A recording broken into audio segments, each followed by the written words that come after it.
Hello everybody, welcome, it's Lindus, and today I'm going to show you guys my Whirlwind build, and it's a crit based, so it's a rogue, I don't know what you call this, it's rogue and warfare, but here's my gear I was using.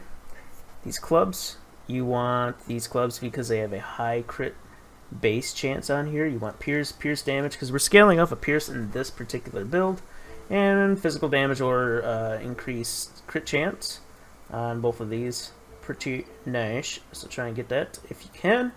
Armor, you want to get vigor or agility or might. For the shoulders, crit chance, might or agility.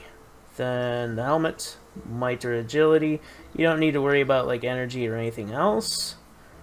Boots, you want to get movement speed, might or agility. Then gloves, you want physical. Attack speed is pretty important. This Whirlwind loves attack speed, so try and get as much attack speed as you can. Then for your rings, just get physical and weapon damage. And either you can get a little bit of energy if you don't have this necklace yet. I definitely recommend this necklace because it helps you sustain your energy. So it's very nice. Gamble at the scavenger to try and get this as soon as possible. Alright, so let's get into the juicy stuff. So here's my current DPS right now. What we basically do is we use our barrier and our stomp to get our 6 rage off the bat. That way it can have a nice burst damage, because it takes a little bit to ramp up to max rage, so that is why I use these a lot. When you're versing trash monsters, you want to use your horn to lower their resistances and then whirlwind them. And if they're a tough monster, then you're going to have to banish and use your horn and whirlwind the crap out of them. Alright, let's get into the juicy stuff here. So my attributes, I'm just mostly into might, a little bit of agility so I can equip some pieces. Masteries, I'll talk about warfare first. We're using sweeping strike, which is converted into whirlwind. So this is what it looks like. We are scaling off a rage 2 as well. Rage and pierce, basically. And we want deadly reach, gives us 80% more damage on the edge of our whirlwind. Then we want siphon, because it minuses the resistances a little bit for vitality. We are squeezing a little bit of vitality in here.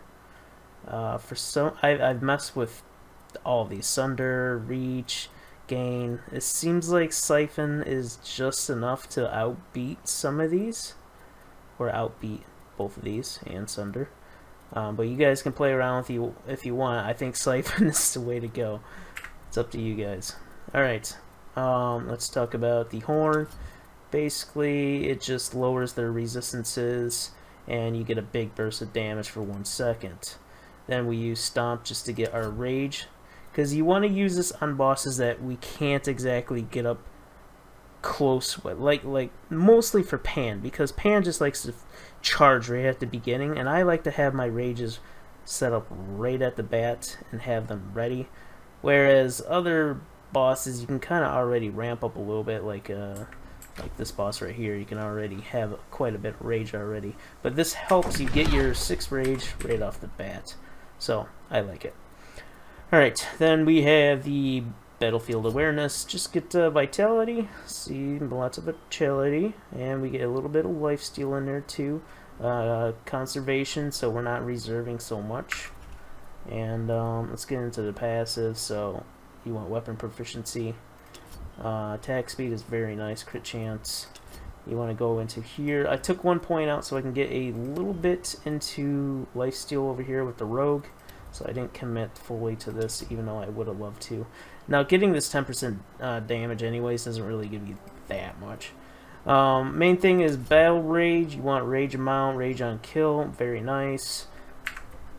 This scales up our rage quite a bit. So that's about it for warfare. Let's go into rogue. So rogue, we go into a lot of accuracy for crit damage multiplier and crit chance. We are 100% crit, as you can see down here, 102% crit. When I do pop everything else, I can start doing super crits, but it's not like exactly 4 super crits, but it's nice when we do land our super crits. Alright, so and then here, crit chance, and we want Pierce because we're scaling off of Pierce. 1 point and a taste of blood just to get a little bit more leech in there. And then sleight of hand for more weapon damage, attack speed, crit chance. This is for when we mark enemies. Crit chance, and we lower their resistances. And here's our mark. You want to make sure you mark the bosses with this, so you can capitalize on this passive over here. Oh, my bad. And that, oh my gosh, I'm all over the place, I'm sorry. And then we want to go into preparation. We get weapon coating, blade honing, and a little bit more crit chance, because we are barely scraping by to get that 100%. And for this is when we pop this, we get more crit chance, life steal, deadly strikes. We get a lot more damage. It's very nice. So pop this whenever you can. And that is about it for the build. Pretty fun. I think I covered this already. Dodge. This is very important too. You want to dodge around as much as you can because you're going to get a huge increase in damage and crit chance. And you get attack speed. Actually, I might put one more point into this. I think you can get up to 45%. That's movement speed and attack speed after you dodge. So pretty nice, pretty nice. And then I went 3 in the barrier so we can get a rage gain. Pretty nice if you want to start off with a good burst of damage when going into a fight. So that's about it for this build. Hopefully you guys liked it. I've had quite a lot of fun with this and mixing things up and trying stuff out that's a little out of the box. So yeah, you guys all have a great day. Peace.